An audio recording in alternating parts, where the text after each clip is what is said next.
Muy buenas tardes a todos. Vamos a dar inicio a la clase de hoy. Vamos a hablar un poquito de un tema bastante importante, que sería la injuria renal aguda. Continuando con uno de los temas que entra en la parte del aparato genitourinario. Iniciando entonces ya con temas bastante importantes, un tema que van a ver en cualquier momento. Esto ustedes pueden encontrar en pacientes en urgencias o también en pacientes internados en sala, en cualquiera de los servicios en realidad.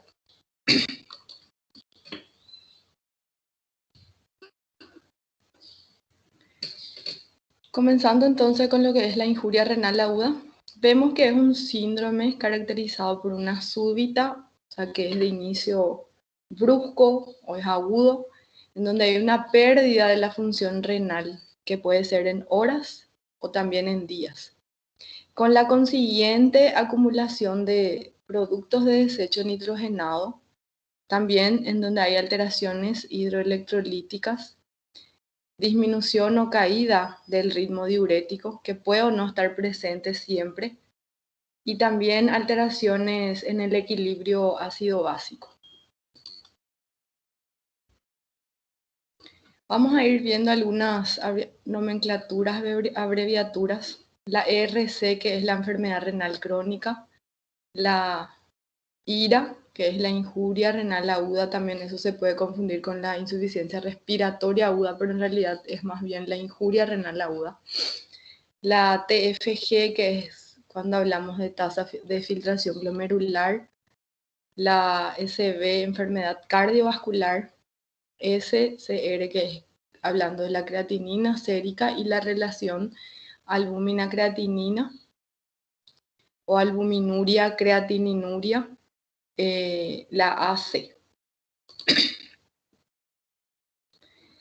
El concepto entonces el término de injuria renal aguda, vemos que abarca a distintos espectros continuos del síndrome, desde cambios menores en marcadores de la función renal hasta ya lo que sería la complicación, en donde hay requerimiento de terapias de reemplazo o sustitución renal.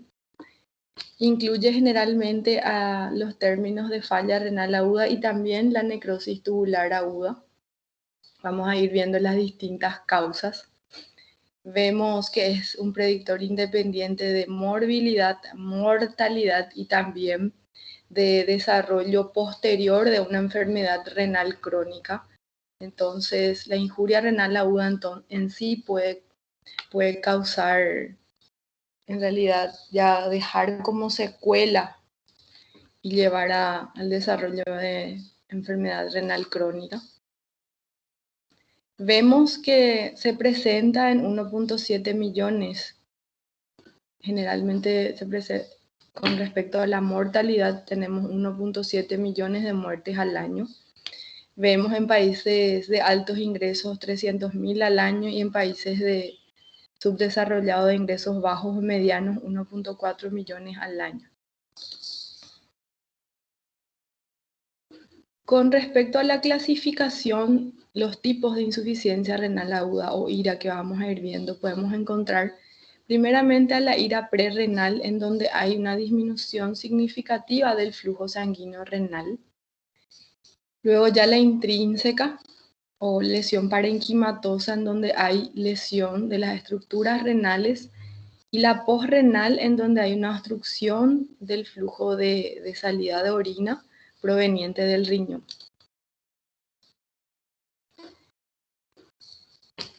El diagnóstico en sí de la injuria renal aguda vamos a hacer, lo hace la Organización Mundial sin fines de lucro, que generalmente desarrolla distintas pautas en la práctica clínica para la evidencia en el daño renal. Vemos que el diagnóstico en sí hacemos cuando existe un incremento de la creatinina en sangre, o también llamado creatininemia, en un valor mayor o igual a 0.3 miligramos por decilitro en un plazo de hasta 48 horas. O también un incremento en la creatininemia con un valor mayor o igual 1.5 veces el valor basal en un plazo conocido o presumido hasta 7 días. Entonces es importante aquí tener en cuenta el tiempo de evolución del cuadro. O también cuando vemos una diuresis o disminución de la diuresis en sí, menos a 0.5 ml por kilogramos por hora, esto durante 6 horas. Entonces, teniendo eso ya en cualquier centro, en cualquier servicio, cuando tenemos un paciente con un descenso, una caída en el valor de la diuresis menor a 0.5 ml por kilogramo por hora, eso contabilizando durante 6 horas, entonces ya podemos catalogarlo como una injuria renal aguda. Con respecto a la estadificación, vamos a poder estadificar mediante la creatininemia y también mediante el gasto urinario. El estadio 1 vemos que es cuando tenemos un valor de 1.5 a 1.9 del valor basal de la creatinina o mayor o igual a 0.3 miligramos por decilitro. Y el gasto urinario con una disminución de menor a 0.5 ml por kilogramo por hora, eso haciendo en 6 a 12 horas. Ya el estadio 2, cuando tenemos un valor de 2 a 2.9 del valor basal de creatinina y un gasto urinario menor a 0.5 ml por kilogramos por hora, eso podría ser en un tiempo mayor o igual a 12 horas. Y el estadio 3 ya, cuando tenemos 3 del valor basal de creatinina en sangre o un incremento de la creatinina mayor o igual a 4 miligramos por decilitro, o también inicio ya de una terapia sustitutiva en menores de 18 años con una disminución del filtrado glomerular menor a 35 ml por minuto o el clearance de creatinina. Y con un gasto urinario menor a 0.3 ml por kilogramos por hora en un lapso de tiempo mayor o igual a 24 horas, o anuria en sí, en donde ya hay un bloqueo completo a nivel del riñón por más de 12 horas o igual durante 12 horas. Entonces, en ese caso, el tratamiento en sí ya vamos a ir viendo cuál sería en ese caso. Entonces, catalogamos la insuficiencia o injuria renal aguda como un síndrome que puede definirse ampliamente cuando hay un rápido deterioro brusco de la función renal, lo que da como resultado una acumulación de los desechos nitrogenados como la urea y la creatinina y una disminución en la tasa de filtración glomerular. Vemos que va en incidencia creciente en pacientes más viejos, generalmente la edad tiene mucha influencia, en pacientes críticos y ya con comorbilidades.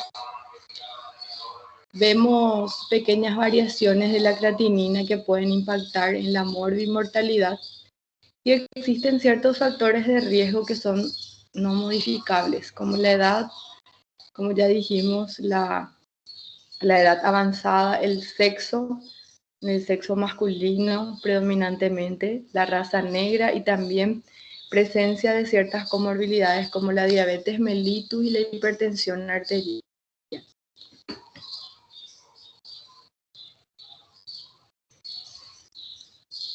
Vemos que todo entonces generalmente a partir de un daño renal vemos que pueden conducir a las distintas complicaciones ya cuando hay la enfermedad en sí, disminución del filtrado glomerular, fallo renal que puede conducir a la muerte posteriormente.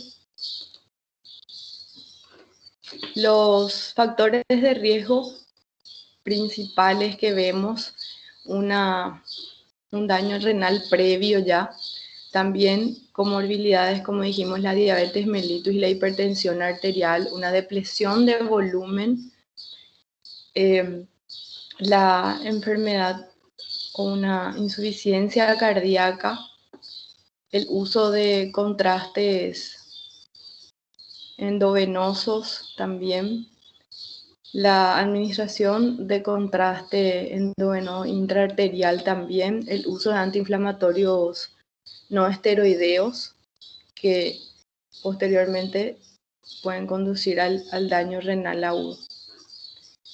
Con respecto a la prevención, lo importante a tener en cuenta, si estamos ante agentes nefrotóxicos, discontinuar el uso de los agentes nefrotóxicos, asegurar el estado volémico del paciente y también de la presión de perfusión, considerar la monitorización hemodinámica, monitoreo estricto de la creatinina y también de la diuresis o tasa de filtración glomerular, evitar la hiperglucemia, considerar ciertas alternativas a los contrastes endovenosos con un estudio diagnóstico no invasivo, también ajustar la dosis de los fármacos ya cuando estemos ante una falla renal. Posteriormente ya considerar la terapia sustitutiva renal cuando exista el daño evidenciado.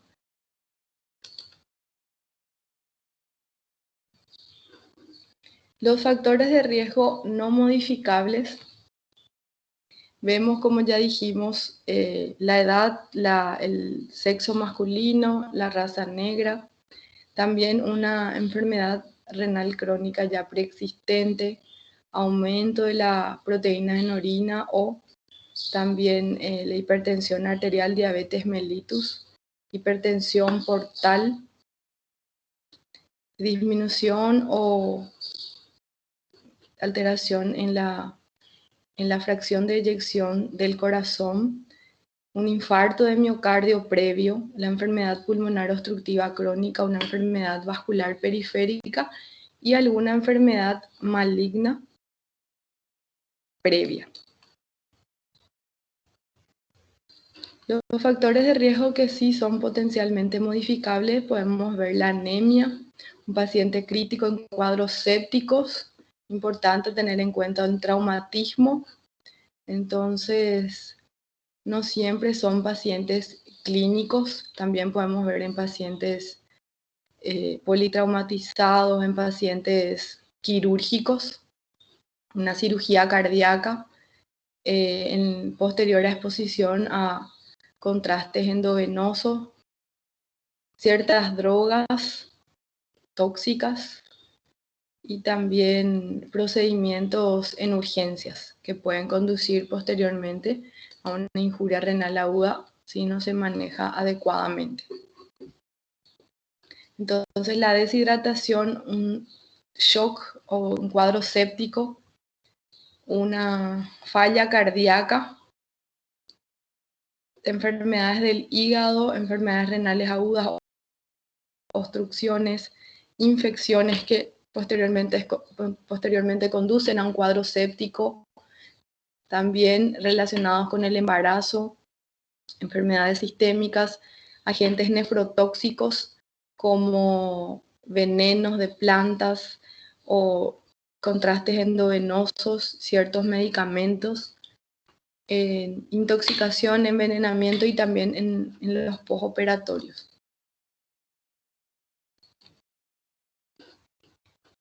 Entonces lo mismo como dijimos, exposición a ciertos medicamentos, drogas nefrotóxicas, traumatismos, shock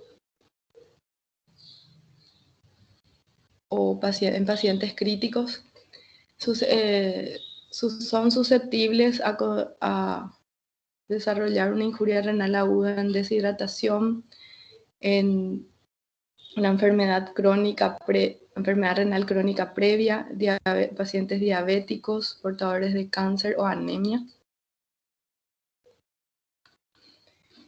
Entonces es un síndrome caracterizado repitiendo nuevamente por un descenso rápido que puede ser en horas o días y también sostenido durante horas de la tasa de filtración glomerular. Esto puede tener lugar en riñones con función normal previamente o también ya en riñones con cierto grado de afectación o enfermedad renal crónica ya estable.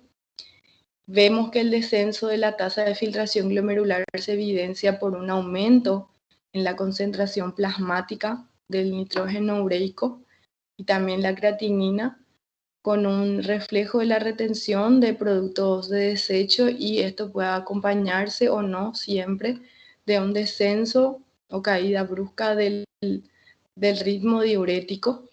Entonces, punto importante a tener en cuenta, lo que vamos a encontrar sería un aumento en la concentración de nitrógeno ureico y creatinina, en donde sí ya se va a acompañar de una retención de productos de desecho y en algunos casos puede o no acompañarse de descenso de la diuresis.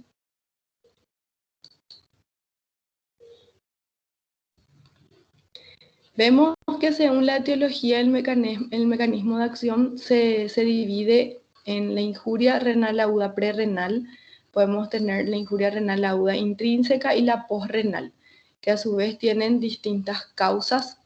La injuria renal aguda prerrenal vemos que es la más frecuente, es el resultado de un descenso de la perfusión renal debido a múltiples causas, en donde hay un trastorno reversible que revierte cuando se corrige la causa, ya que no compromete la integridad del parénquima renal.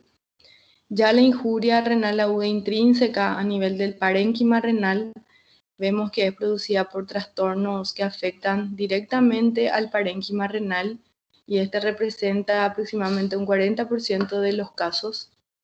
Y la injuria renal aguda posrenal, en ese caso, en un menor porcentaje, vemos que se debe a trastornos que condicionan una obstrucción al paso de la orina. Esto puede ser en cualquier zona del tracto urinario. Tenemos la clasificación funcional según Akin y Rifle.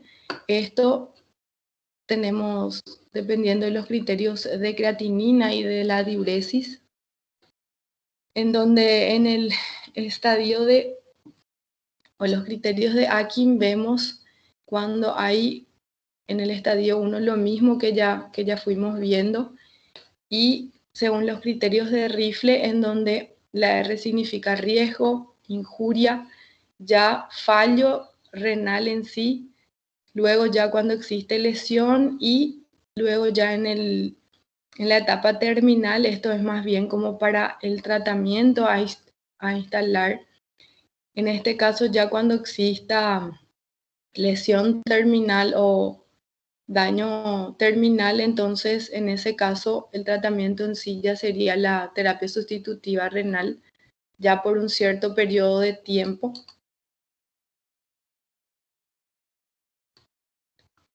Entre las distintas causas vemos en la causa prerrenal podemos tener por hipovolemia, en hemorragias masivas, en deshidratación, cuando existe pérdida excesiva de líquidos gastrointestinales, en pérdida excesiva de líquido asociado también a quemaduras, cuando existe disminución del llenado vascular, en shock anafiláctico, en shock séptico debido a infecciones, la insuficiencia cardíaca y el shock cardiogénico, cuando existe una disminución de la perfusión renal debido a ciertos mediadores vasoactivos, fármacos, también agentes de diagnóstico como los contrastes endovenosos. Ya la intrínseca, en donde tenemos a la necrosis tubular aguda, vemos isquemia renal prolongada, secundario a la exposición a fármacos nefrotóxicos, una obstrucción intratubular por una nefropatía aguda como una glomerulonefritis aguda, pielonefritis, que ya pueden causar un daño intrínseco a nivel del parénquima renal. Y La posrenal ya por una obstrucción ureteral bilateral o también por una obstrucción vesical, en realidad alguna obstrucción en cualquier localización a nivel del aparato genitourinario. La injuria renal aguda prerrenal, que dijimos que es una de las más frecuentes, vemos que se produce como una respuesta fisiológica apropiada del riñón ante la reducción de la presión de perfusión tisular. Vemos que puede resultar como consecuencia de cualquier trastorno que comporta una hipovolemia verdadera y una reducción en el volumen arterial efectivo. Entonces, como sucede en situaciones de bajo gasto cardíaco, en donde existe vasodilatación sistémica o vasoconstricción intrarrenal. Vemos en este caso que el parénquima renal está indemne dependiendo del tiempo de evolución. Ya la injuria renal aguda prerrenal grave o prolongada en el tiempo, entonces sí puede conducir a una afectación intrarrenal como la necrosis tubular aguda isquémica. En el sujeto sano, generalmente el riñón recibe un 20% del gasto cardíaco. Entonces, la ira prerrenal puede conducir a la ira renal o intrínseca, que sería la necrosis tubular aguda, si no se llega a tiempo. Cuando tenemos disminución del volumen efectivo por pérdidas reales como en hemorragias, vómitos, diarreas, quemaduras, posterior al uso prolongado de diuréticos, ciertas enfermedades asociadas con pérdida de sal o disminución del gasto cardíaco como en un shock cardiogénico, una valvulopatía, miocarditis posterior a un infarto agudo de miocardio, que son los más frecuentes, un shock cardiogénico, un infarto agudo de miocardio, en vasodilatación periférica, debido a hipotensores, cuadros sépticos que sí, la mayoría de las veces conducen a una injuria renal aguda si no se instaura un buen tratamiento. También un shock anafiláctico en pacientes con cirrosis hepática. Ya la vasoconstricción renal con inhibidores de la síntesis de prostaglandinas, ciertos fármacos, cuadro séptico y vasodilatación de la arteriola eferente con inhibidores de la enzima convertidora a la angiotensina, ciertos bloqueantes de los receptores de angiotensina. Entonces todo esto, pero siempre existen causas más frecuentes, como dijimos, hemorragias, vómitos, diarreas, quemaduras, cuadros sépticos que sí pueden conducir a una injuria renal aguda si no se instaura un buen tratamiento. Con respecto a la injuria renal aguda intrínseca, ya hablando de la necrosis tubular aguda, en este caso vemos también que existen diversas enfermedades del parénquima renal que pueden manifestarse clínicamente como una injuria renal aguda. Desde el punto de vista clínico-patológico, las causas de la injuria renal aguda intrínseca o renal, vemos a las enfermedades de grandes vasos del riñón, ciertas enfermedades glomerulares, lesión aguda de los túbulos renales y enfermedades intersticiales agudas.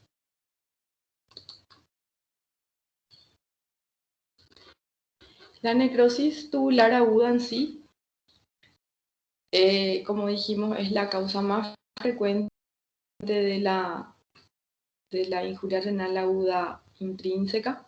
En un 75 a 80% de los casos vemos una prevalencia de la necrosis tubular aguda isquémica que es superior a la necrosis tubular aguda tóxica. La isquémica sería la manifestación de una hipoperfusión renal grave o prolongada, a menudo esto en combinación con otros daños al riñón. La vemos que la injuria renal aguda se produce por una hipoperfusión que resulta de la combinación de una vasoconstricción renal y vasodilatación sistémica.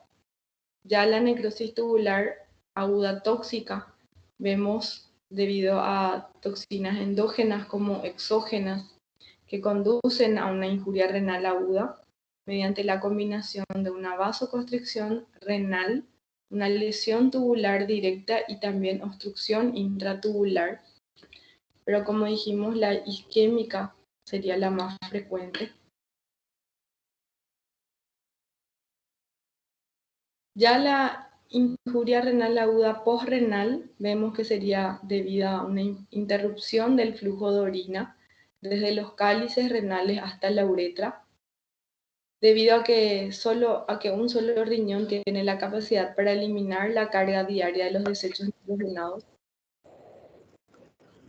Para producir una injuria renal aguda, la obstrucción debe tener lugar generalmente entre el cuello vesical y el meato uretral, en ambos uréteres o en un solo uréter en caso del riñón funcionante, o también en pacientes con una insuficiencia renal crónica preexistente. Vemos entre las causas más frecuentes que sería la obstrucción en el cuello vesical debido a una afectación prostática o una hiperplasia prostática o hipertrofia prostática, en una neoplasia o infección a nivel de la vejiga neurogénica, o también en tratamientos con fármacos anticolinérgicos. Generalmente esto vemos con mayor frecuencia en hombres en donde existe una afectación prostática. Ya con las causas menos frecuentes vemos ciertos coágulos, litiasis y también uretritis con espasmo. La litiasis va a depender bastante del tamaño de la litiasis. Generalmente, para el diagnóstico, la clínica es fundamental para el diagnóstico etiológico y siempre debemos respondernos ciertas preguntas. Primeramente, si es una injuria renal aguda en un riñón previamente sano o ya sobre una enfermedad renal crónica preexistente, si el paciente ya venía teniendo algún daño renal previo.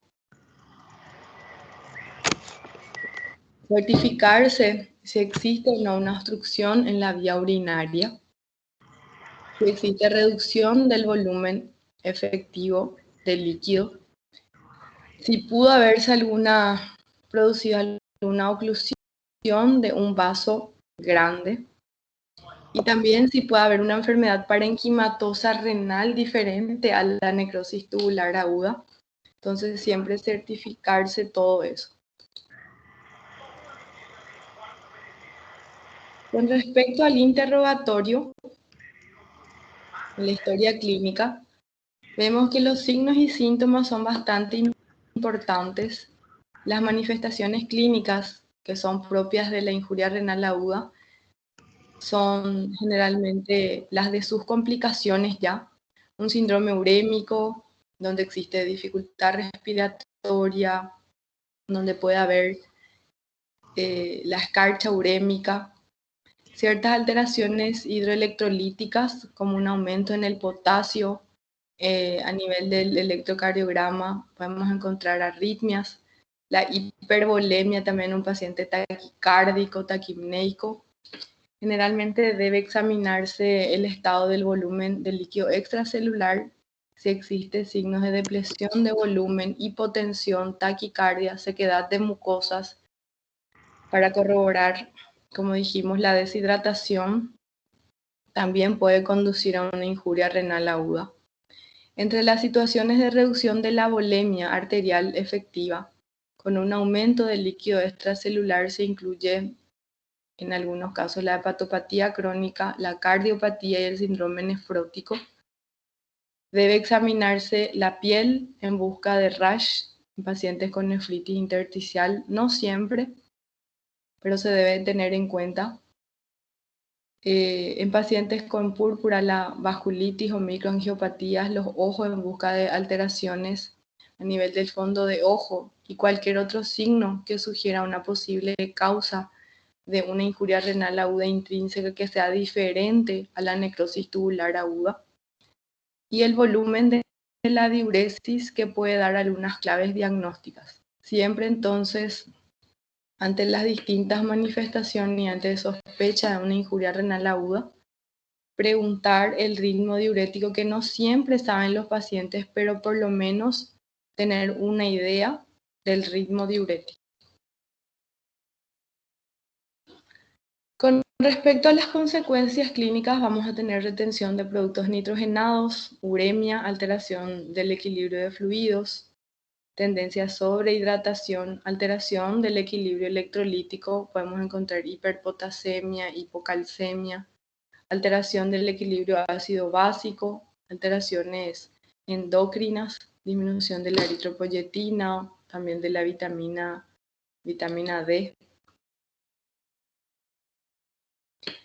Como para el diagnóstico, ciertas pruebas de laboratorio y también algunos estudios complementarios nos podrían ayudar. Sería el análisis de orina, el análisis urinario, ciertas pruebas serológicas, proteínas en sangre, en orina, análisis hematológico, un hemograma, estudios microbiológicos, el examen de fondo de ojo, ciertas pruebas de imagen diferente a la ecografía para descartar una uropatía obstructiva o alguna patología vascular con el ecodoppler, la biopsia renal y también algunos marcadores nuevos de daño renal que vamos a ir viendo. Entre estos marcadores nuevos de daño renal se encuentran moléculas que se producen en otras células del organismo y que son filtradas, como la cistatina C y la beta-2 microglobulina, o también otras que se liberan por el tejido renal a la sangre o a la orina.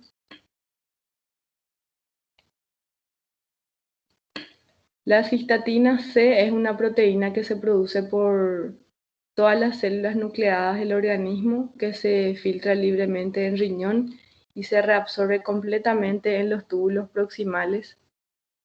Vemos que se mide mejor por inmunonefelometría. En este caso no depende de la masa muscular como la creatinina, y con filtrados elevados se correlaciona mejor que esta con el filtrado glomerular. Este no se utiliza generalmente de forma rutinaria y sí puede tener especial interés en pacientes cirróticos. La inmunonefelometría vemos que es un método para medir la concentración de antígenos que se forman de la unión antígeno-anticuerpo. Entonces, lo que se realiza en realidad es la medición de ciertos complejos antígeno-anticuerpo.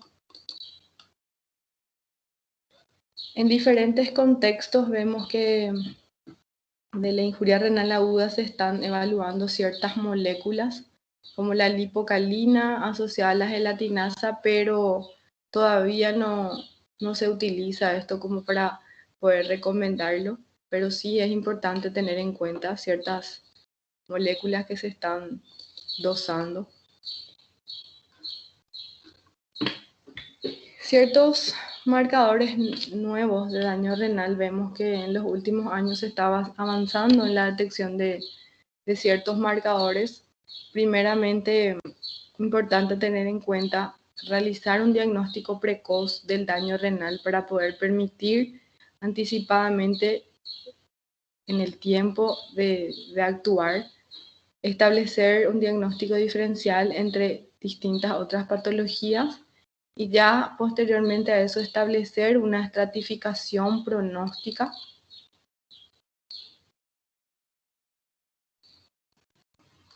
Estos nuevos marcadores que vemos serían como para poder catalogar en la injuria renal aguda prerrenal o la intrínseca. Vamos a ir citando cada uno de ellos nada más. La excreción fraccional de sodio, sodio en orina, el cociente entre creatinina en orina y plasma, el cociente del nitrógeno ureico también en orina y plasma, la densidad urinaria, la osmolaridad urinaria, el cociente entre el nitrógeno ureico y la creatinina en plasma, el índice de fallo renal y la fracción de excreción de nitrógeno ureico, como para poder catalogarlo entre prerrenal o intrínseca. Las pruebas de imagen generalmente nos ayudan para descartar o confirmar una causa obstructiva de la injuria renal aguda o también presencia ya de algunas alteraciones que sugieran una enfermedad renal crónica previa, como una disminución en el tamaño de ambos riñones. La ecografía renal entonces sería la prueba inicial de elección imagenológica, una prueba imagenológica entonces de inicio que puede definir el tamaño renal, el grosor de la cortical y también la diferenciación córtico-medular y presencia de dilatación de las vías urinarias en caso de obstrucción. Entonces ya nos puede ayudar como para tener una idea si estamos ante un riñón ya previamente dañado. La tomografía contrastada va a ser útil para definir el nivel de la obstrucción si así lo hubiere. Y cuando se sospecha de una afección de grandes vasos, una ecografía Doppler en ese caso, o también una angioresonancia.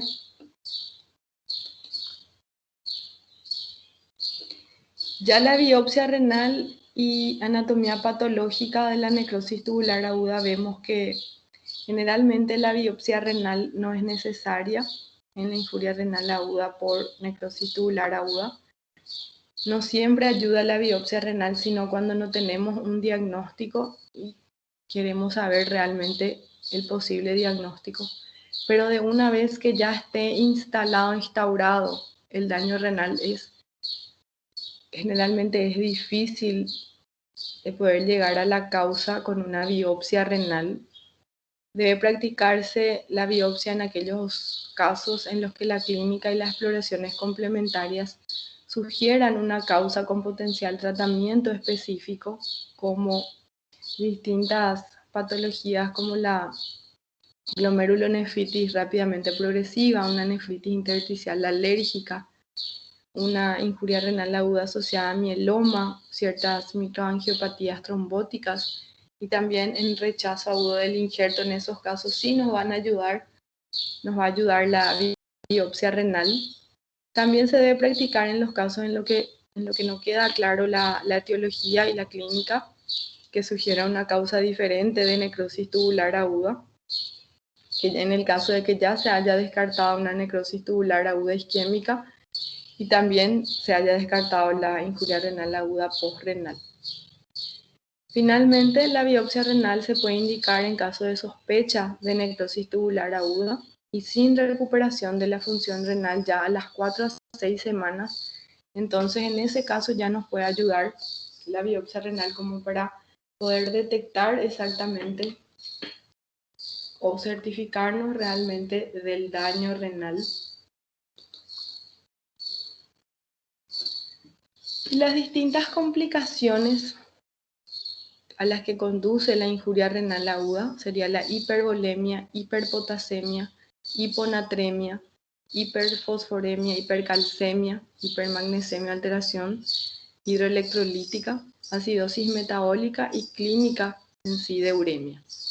Puede conducir a la anemia por disminución de la eritropoyetina, también trombocitopenia o trombocitopatía urémica, que generalmente lo que conduce a complicaciones hemorrágicas y probablemente una disminución en el sistema inmune que conduce a una elevada tasa de infecciones que generalmente constituyen la causa más frecuente de mortalidad en un 75% de los casos.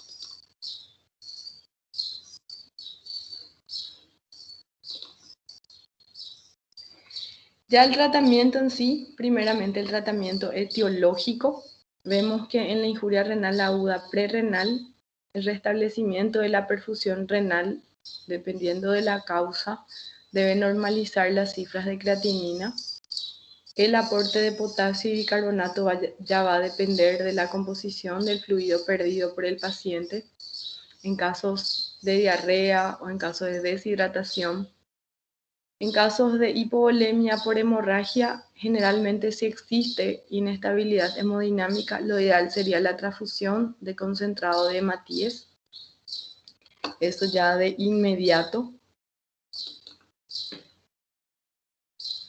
También importante tener en cuenta evitar los nefrotóxicos, ciertos medicamentos o suspender los nefrotóxicos ya cuando estamos ante una injuria renal aguda, como los IECA o ARA2, la anfotericina B, AINES, generalmente los AINES, y también medios de contraste que sí pueden conducir en la mayoría de los casos a injuria renal aguda. O en algunos casos la mejor estrategia sería no emplearlos a no ser de que sea de suma urgencia la utilización de los medios de contraste. El tratamiento específico en sí no existe para el riñón en el caso de la intrínseca por una necrosis tubular aguda. En algunos casos una práctica prudente sería el uso de bolo de furosemida en dosis apropiadas. Ya en la injuria renal aguda obstructiva o postrenal, el tratamiento se dirige directamente a la causa de la obstrucción. A veces se requiere una resolución temporal mediante una nefrostomía percutánea, un sondaje vesical o suprapúbico hasta instaurar el tratamiento definitivo, pero en algunos casos esas medidas ya solucionan el problema dependiendo del grado de afectación renal que se tenga. Ya las complicaciones, el tratamiento en sí de las complicaciones, mantenimiento del balance hídrico. La sobrecarga hídrica constituye la única indicación sólida para cuando exista entonces sobrecarga hídrica. Eso vamos a ver con edema de miembros inferiores o ingurgitación yugular o en pacientes con crepitantes bilaterales donde exista sobrecarga hídrica. Entonces, en ese caso, el uso de diuréticos de asa como la furosemida para poder restablecer o incrementar el ritmo diurético. Ya la corrección de los trastornos electrolíticos, teniendo el dosaje de los electrolitos, el aporte nutricional bastante importante. Generalmente la anemia es bastante frecuente y eso se puede corregir mediante transfusión o también con la administración de agentes eritropoyéticos, todo esto dependiendo del valor de hemoglobina que se tenga.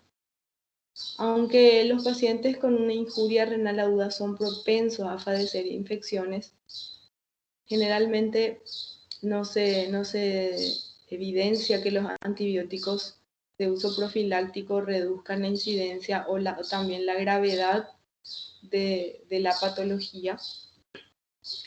Entonces, ya en pacientes que son propensos a desarrollar cuadros infecciosos, lo ideal sería de detectar a tiempo para poder instalar el tratamiento correcto. Ya el tratamiento sustitutivo renal generalmente tiene como objetivo el tratamiento de las complicaciones, sería la hipervolemia, la alteración electrolítica y también la uremia de la injuria renal aguda. Entonces, no siempre el tratamiento sustitutivo renal se utiliza para la injuria renal aguda, pero ya cuando tenemos complicaciones, lo ideal es instaurar el tratamiento sustitutivo renal cuanto antes y la reposición de la función de los riñones en espera de que se produzca ya la fase de recuperación renal, porque si se llega a tiempo sí existe la fase de recuperación renal en la injuria renal aguda. Para el inicio de la terapia sustitutiva renal vemos que no existen generalmente, todavía no existen aún datos suficientes para recomendar el momento óptimo para iniciar el tratamiento sustitutivo renal. Los trabajos retrospectivos de las décadas de 70-90 subrayaban el beneficio de iniciar el tratamiento antes de la instalación de la uremia franca. Generalmente no hay datos que apoyen el inicio de la terapia sustitutiva renal con valores de uremia menores a 1. O de creatinina en sangre menores a 1,2 gramos por litro, salvo en pacientes con situaciones de rápida evolución, en pacientes con politrauma o sobrehidratación, o donde exista un deterioro severo de otros órganos, en quienes la recuperación funcional renal es improbable. Entonces, en ese caso sí se podría optar ya como de inicio o de inmediato iniciar la terapia sustitutiva renal. Entonces, ¿cuándo generalmente se debe de iniciar la terapia sustitutiva renal?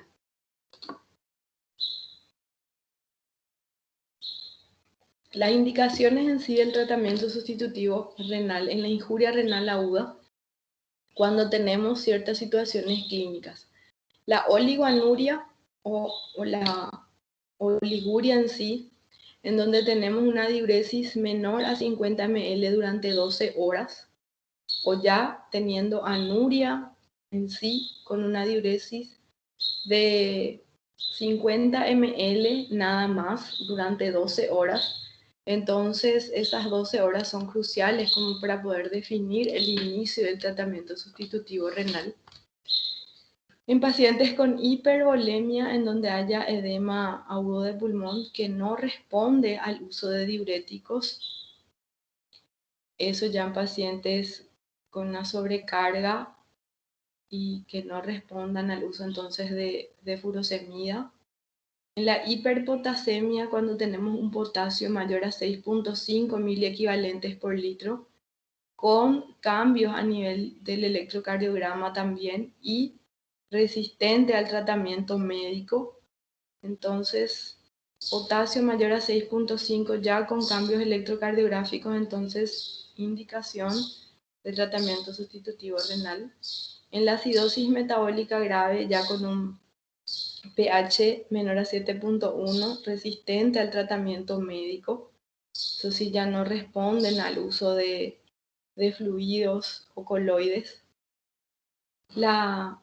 Cuando tenemos la clínica atribuible a uremia en un paciente con encefalopatía, neuropatía o miopatía o pericarditis.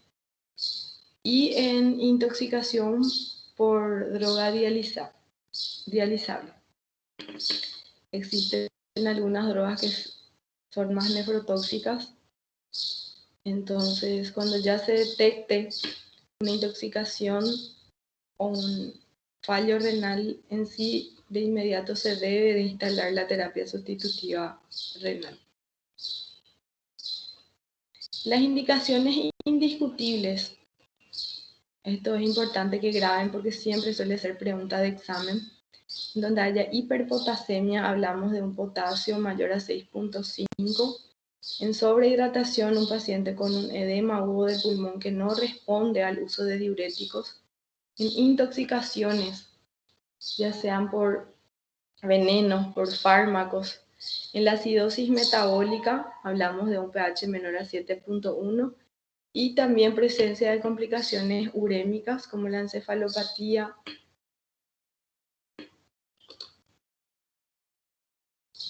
Entonces es importante identificar pacientes que tienen un alto riesgo para el desarrollo de una injuria renal aguda y evitar ciertos factores desencadenantes. Monitorizar los niveles séricos de creatinina, eso generalmente. También el ritmo diurético. Generalmente en pacientes ya con injuria renal aguda, es importante realizar un control diario del perfil renal. Minimizar sobre todo la exposición a ciertos nefrotóxicos y mejor siempre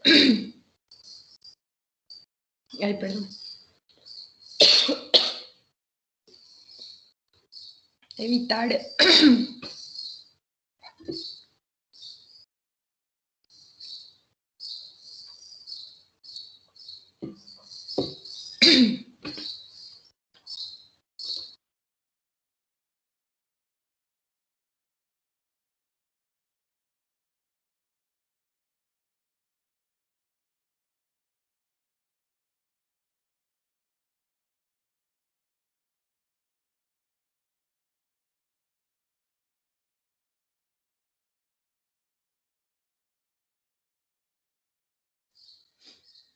Ay, discúlpenme que tuve un ataque de tos.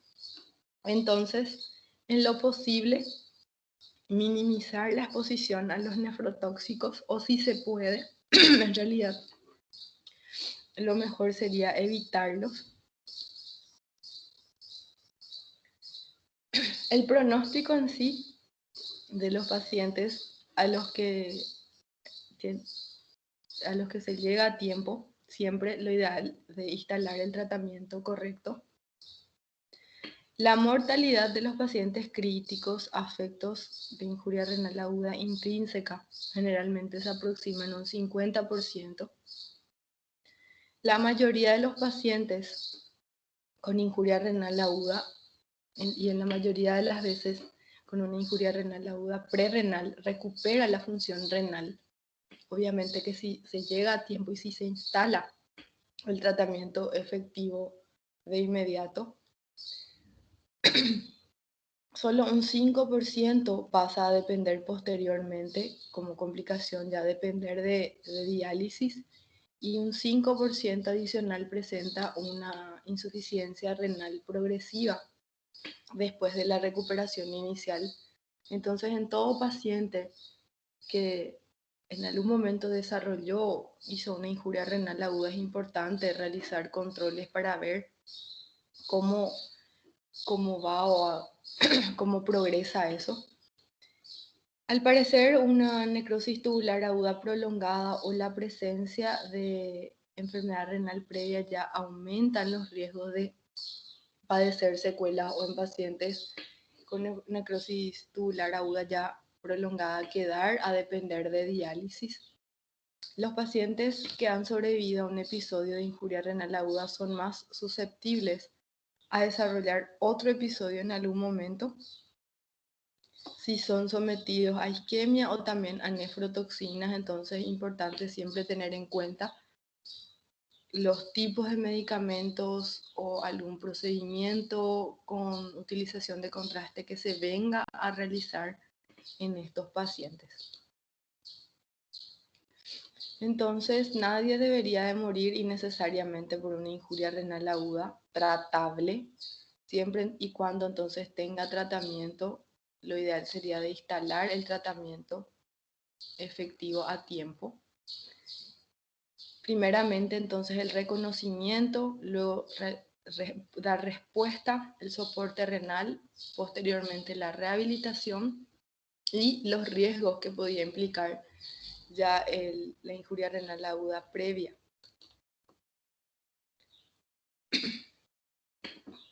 No sé si tienen alguna pregunta, voy a esperar en el chat.